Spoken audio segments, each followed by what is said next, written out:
subindo do almoço, senão vai atrasar muito. A próxima palestra é sobre seção de útero, que é popularmente, como eu também chamava, barriga de aluguel, não sabia que tinha um nome técnico para isso, descobri agora. Quem vai dar a palestra é a doutora Renata Menezes. O sobrenome igual ao meu não é coincidência, não é mera coincidência. Ela é minha prima, ginecologista, trabalha com fertilização e vai explicar tudo.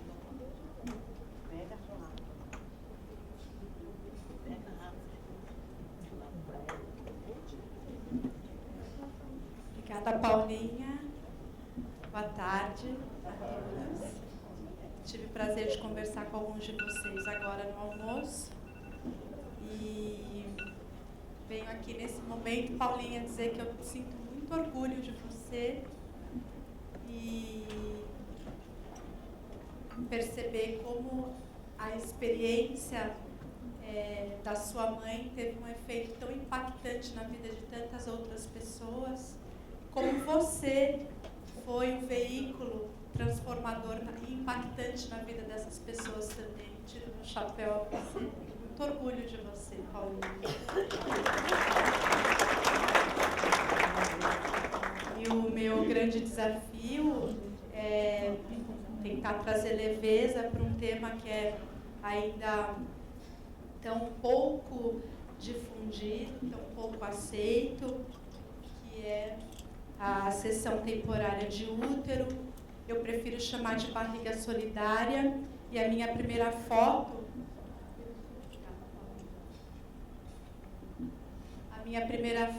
para ilustrar a solidariedade é uma foto de uma aquarela de uma pintora que eu gosto muito, que se chama Claudia Tremblay.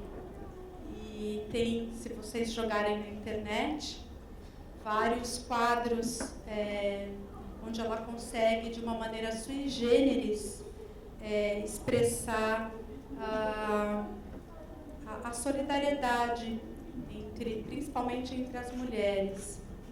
E, muito embora a seção temporária de útero seja um recurso também para casais homoafetivos, eu penso que no contexto dessa tarde estejamos falando especificamente para um público feminino, já que a hipertensão pulmonar primária afeta principalmente as mulheres. E muito engraçado, eu comecei a pensar ao longo do mês de como eu poderia tornar essa palestra menos técnica e prender a atenção de vocês. E cheguei aqui na hora da aula do professor sobre Mindfulness e eu, coincidentemente, tenho me dedicado como aluna a treinar a meditação. E gosto muito do Satyanata. Esse é um break que eu estou fazendo antes de entrar no assunto, para que a gente possa relaxar. Então eu vou dizer sobre algo que eu pensei durante essa semana, depois de ter escutado uma palestra do Satyanata. Satyanata nos diz que a velocidade do nosso pensamento corresponde à velocidade da nossa respiração. Então, que se domarmos a nossa respiração, domaremos o nosso pensamento. Quando a gente faz um paralelo com a hipertensão pulmonar primária, a gente pode tirar aí alguma conclusão interessante de que talvez precisemos, através das dificuldades da hipertensão pulmonar primária, trabalharmos a nossa maneira de pensar, a nossa ansiedade, a nossa aceitação perante a vida. E, então eu convido todo mundo a prestar mais atenção na respiração. Está muito mais fácil falar sobre isso depois da aula do professor sobre Mindfulness. Satyanata, vocês conseguem ter acesso a ele Tem várias palestras sobre ele aí no Google. Eu recomendo fortemente, como médica, como terapia. Bom, a cessão temporária de útero é algo diferente daquilo que a gente espera, né? Nós nascemos e crescemos culturalmente para procriarmos, e dentro da procriação, o que se espera é que possamos procriar dentro do nosso útero. Mas, enfim, essa não é uma realidade que cabe para todo mundo. Então, nós precisamos repensar o que vai ser diferente. E o que é diferente é apenas diferente. E ele é diferente até aceitarmos as diferenças. Depois ele se torna agradável. Eu quis colocar essa foto dos monstros S.A. porque eles são diferentes, mas a gente não tem como negar que são adoráveis. Então, talvez a experiência de poder compartilhar uma gestação com uma outra pessoa possa ser uma experiência agradável. Por que não? Bom, por que é que a hipertensão pulmonar primária impede a gestação? Porque eu não vou entrar, vou tentar não ser tão técnica, me perdoem se eu estiver sendo muito técnica, mas acontece que durante a gestação, nós temos alguns recursos que são adaptados para que essa gestação transcorra de uma maneira normal. E na doença, a hipertensão pulmonar primária, esses recursos não funcionam de maneira adequada. Então, a gente eleva a morbidade da mulher. Bom, se ocorre de uma paciente estar gestante e descobrir durante a gestação a doença hipertensiva, a hipertensão pulmonar primária, há uma indicação relativa, na verdade ela é absoluta, mas é tema de muita discussão, a depender do momento da gestação, é indicado a interrupção da gestação por um risco materno. E não havendo um aceite da paciente, do casal, nós devemos restringir, obviamente, a atividade física e entrar com protocolos específicos para a profilaxia de trombose, com uso de heparina, meias compressivas, repouso do lado esquerdo para descomprimir, para facilitar o retorno venoso, a vascularização aí, porque o útero comprime os grandes vasos e dificulta a oxigenação adequada quando a gente está numa posição onde esse útero esteja forçando esses vasos para trás. Então, a gente desloca o paciente para o lado esquerdo e a gente descomprime esses vasos e facilita o retorno venoso. Na gravidez é permitido o uso de sildenafil, dióxido nítrico, dos prostanoides, e temos boas respostas na redução da hipertensão pulmonar primária. O parto preferencialmente deve ser normal e o mais natural possível. Tem uma medicação que a gente costuma usar para induzir trabalho de parto, que se chama ocitocina, e essa medicação a gente está contraindicada durante a condução do trabalho de parto numa paciente com HAPP. Há também uma contraindicação relativa para a raquianestesia. E é necessário que a gente diga, que a gente oriente, há uma taxa elevada na mortalidade materna. E é a doença de maior risco para a gestante.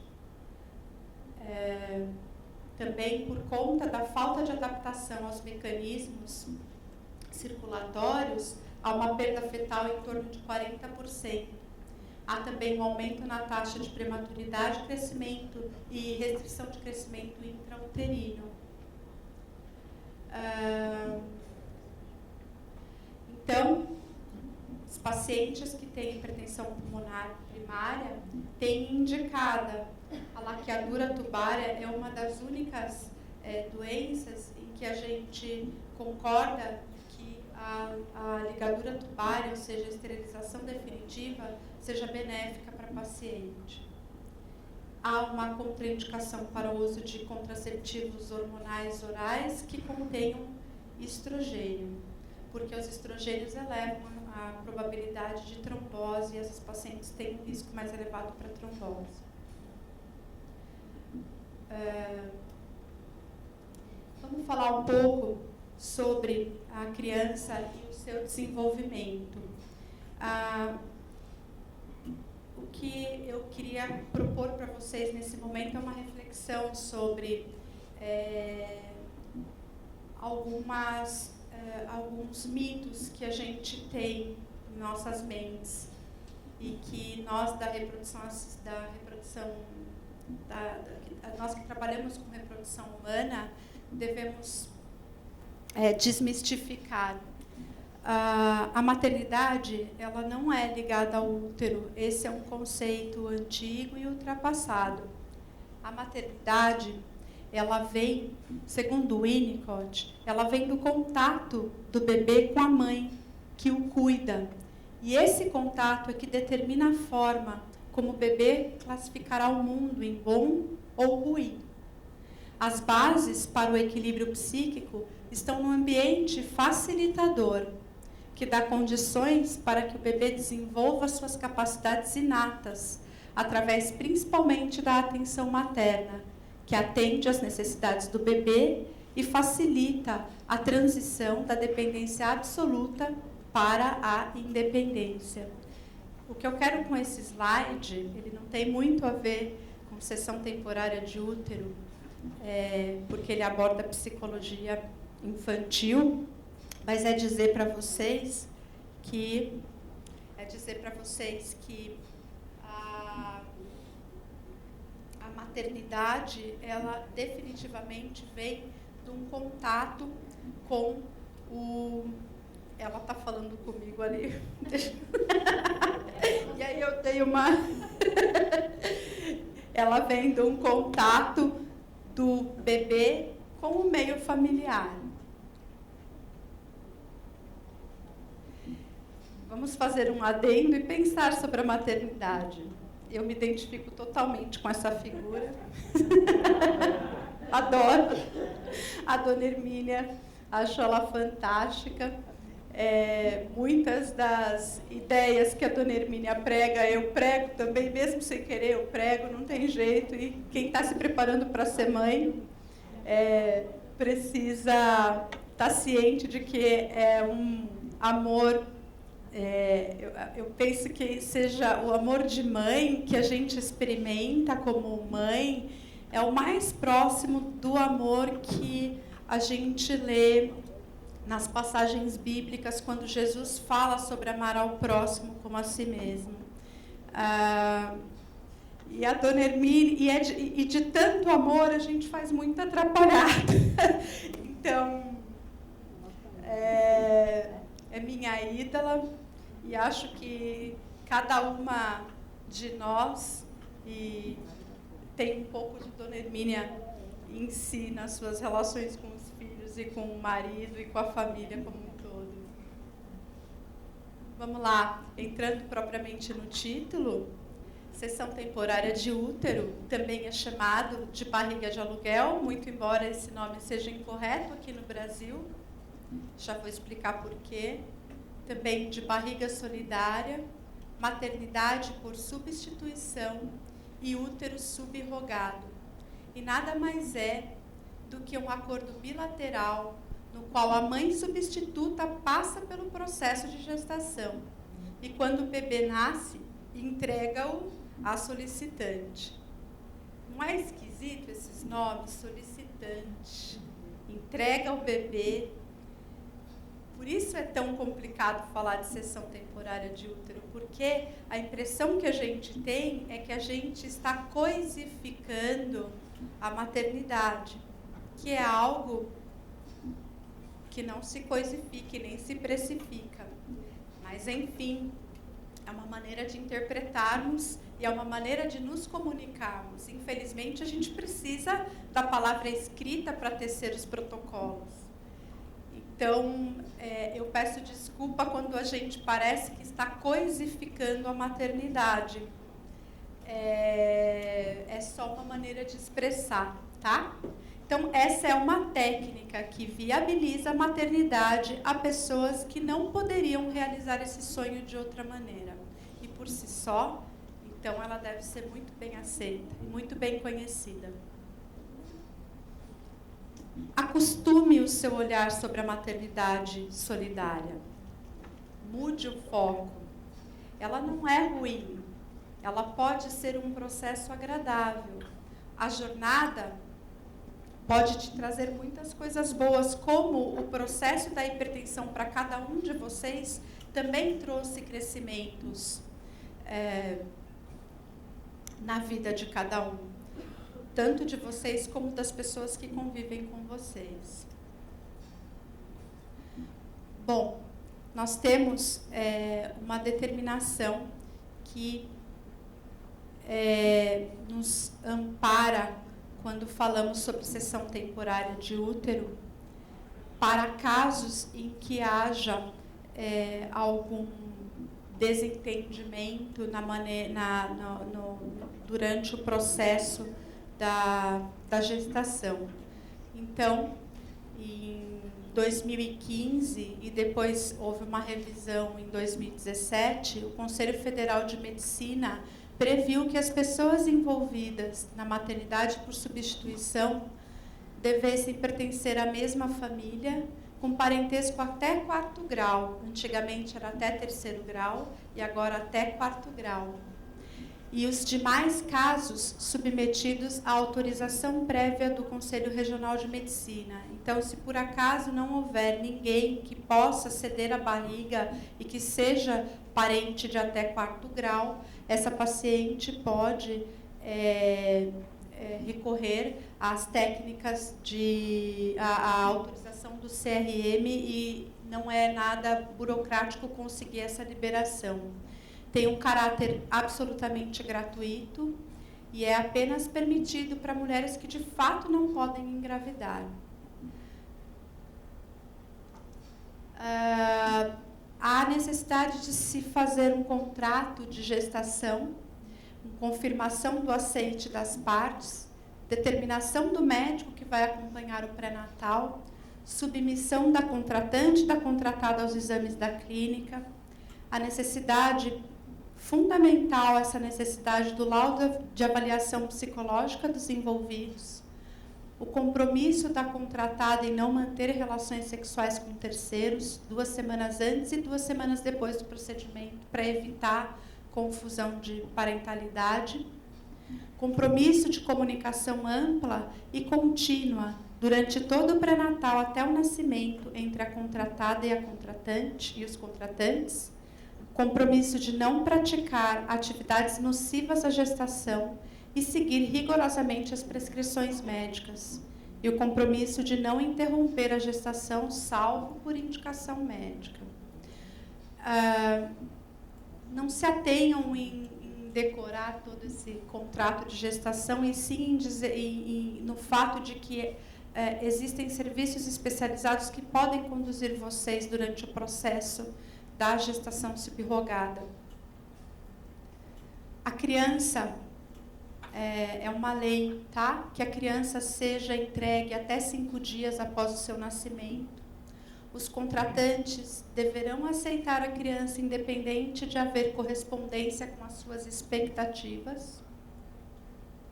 E eles deverão arcar com toda a despesa do contrato até 6 meses após o parto.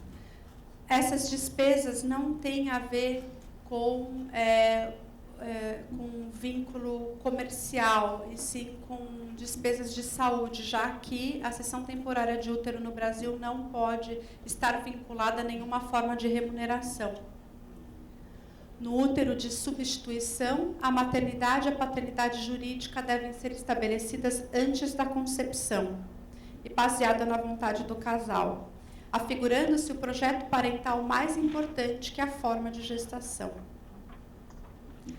Como é que fica a maternidade? Como eu já disse, eu já falei para vocês, eu vou passar rapidinho por esse slide, essa ideia de que a mãe biológica, de que a mãe é a mãe que gestou no útero é ultrapassada. A mãe é aquela, a família é aquela que expressou previamente o desejo de ter a criança, e isso é salvaguardado por lei. A posse do estado de filho não advém do nascimento, decorrendo, em verdade, de um ato de vontade recíproco e sedimentado no tempo, espraiado pelo terreno da afetividade.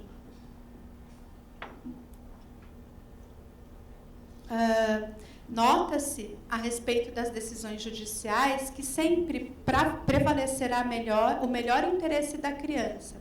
E as facilitações jurídicas estão ocorrendo, entendendo que a questão da afetividade é fundamental. Então, hoje em dia, a criança, quando sai da maternidade, ela já não sai, ela já sai com um registro onde consta a mãe dela como sendo a mãe que contratou o serviço da barriga solidária. Bom, aí a gente entra um pouco no processo da fertilização in vitro. Existem alguns exames que são obrigatórios para a mãe e para a paciente que subroga o útero, para garantir a segurança dessa paciente e a segurança da pessoa que vai gestar a gravidez. Existe um processo de preparação do útero, que a gente fala que é preparar a semente e o terreno. A gente prepara a saúde da paciente que vai receber a criança e o útero da paciente, para que ocorra uma gravidez dentro do mais seguro possível para tanto o feto quanto a mãe substituta. Fases da fertilização. Ambas, a mãe subrogada e a mãe genética, devem estar na mesma fase do ciclo menstrual. Estando a mãe subrogada, a mãe solidária, impossibilitada de receber os embriões no mesmo ciclo, os mesmos são congelados para transferência oportuna e nisso não há dano de qualidade embrionária. Na fase 1 da fertilização in vitro, existe uma estimulação ovariana controlada. Na fase 2, uma captação dos óvulos. Fase 3, fertilização dos gametas. Na fase 4, transferência embrionária para o útero. E fase 5, início do pré-natal ou novo preparo endometrial para uma próxima transferência, caso não tenha dado certo. Eu corri aqui porque eu tenho um vídeo para mostrar para vocês, que é um vídeo de 3 minutos, então vou ficar dentro do tempo. E eu acho que o vídeo vale mais do que esse blá blá blá meu aqui. Eu voltei. The menstrual cycle of fertile women usually lasts about a month. During this time, and under the influence of the body's own natural hormones, a tiny sac within the ovary containing an egg grows to about the size of a grape. At a point midway in the cycle, this egg is released from the ovary and ovulation occurs. Ovulation is also regulated by hormones. The egg, which from this moment on is ready for fertilization, then passes into the uterine tubes to await the arrival of fertile sperm. Ovulation is a naturally occurring event, and the desire to have children is a similarly natural instinct. But that instinct cannot always be fulfilled. The causes of unwanted childlessness are numerous, but so are the means of treating them. Agora a gente vai começar a falar daquelas fases que eu tentei didaticamente dividir para vocês, tá? Então vocês vão ver aqui o processo de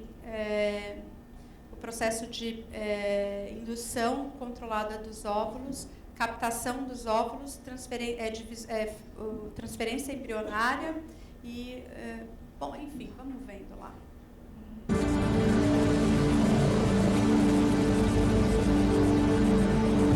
A further development of IVF is the technique of intracytoplasmic sperm injection, or ICSI for short. This is a method which has revolutionized the treatment of male infertility in recent years and gives men with poor quality sperm the chance of fathering their own children. In natural conception, many millions of sperm cells in each ejaculation are necessary for fertilization. In ICSI, nesse estágio, então, a gente, durante mais ou menos um período de 14 dias, a gente dá a medicação injetável para a paciente que vai receber, que vai, a mãe genética, a paciente que vai doar os óvulos, a gente dá medicação para que essa paciente possa produzir muito mais óvulos do que ela produziria num ciclo natural. E aí, quando esses óvulos estão maduros, essa paciente vai para um ambiente cirúrgico e é submetida a uma sedação semelhante à sedação que a gente faz para a endoscopia digestiva alta, uma coisa tranquila, não tem intubação, é endovenosa, ficamos com uma máscara de oxigênio. E então, através da sonda de ultrassom transvaginal, a gente localiza com aquela agulha acoplada os óvulos nos ovários e a gente aspira por vácuo. Vamos lá? Just one may be enough. Women having ICSI are given special reproductive hormones to encourage several eggs to develop in the ovaries. The eggs are then removed from the ovary in a short outpatient procedure.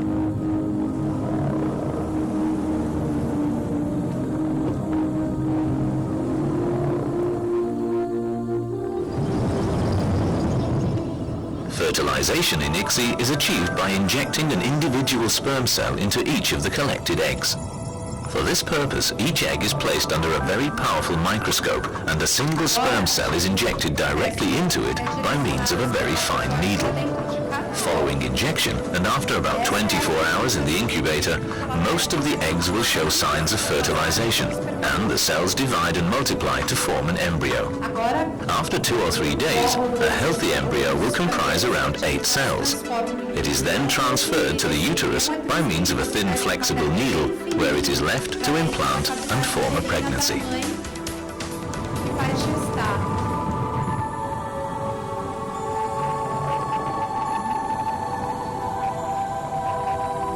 E aí, a partir desse momento, há uma série de comunicação que ocorre entre o endométrio. All these methods of assisted reproduction offer couples a good chance of bringing a healthy baby into the world.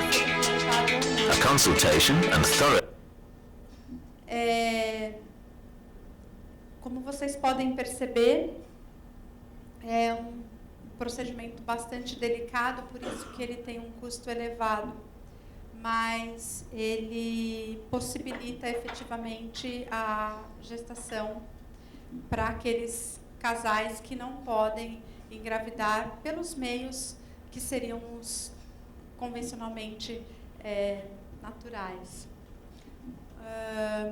Enfim, aquilo que eu falei, retomando o que eu falei no início, a vida vai nos conduzindo, ela vai se apresentando para nós como uma massa de modelar, como uma argila. E nós somos os olheiros da nossa própria vida. O que a gente vai produzir com a argila que a vida nos oferece, se isso vai ser útil, se isso não vai ser útil, depende exclusivamente de nós. Eu conversei com a Marina na hora do almoço. A Marina recebeu um diagnóstico de que ela não podia viajar de avião. Marina, cadê você? Ela ficou com muita raiva do médico e ela fez muito bem de ter ficado com raiva do médico. Eu vou viajar sim, porque eu estou adaptada. E ela fez da argila dela um mundo de viagens e sonhos e sai por aí falando sobre essas experiências incríveis que ela tem aí no mundo afora. E é isso que a gente tem que fazer, né? Fica uma mensagem final. Bom, eu desliguei, mas enfim, essa é a mensagem que eu tinha para passar para vocês, tá? Minha gratidão de estar aqui nesse momento, espero ter conseguido ter sido clara. E mais tarde a gente está na roda de dúvidas para esclarecer melhor sobre tudo isso. Obrigada.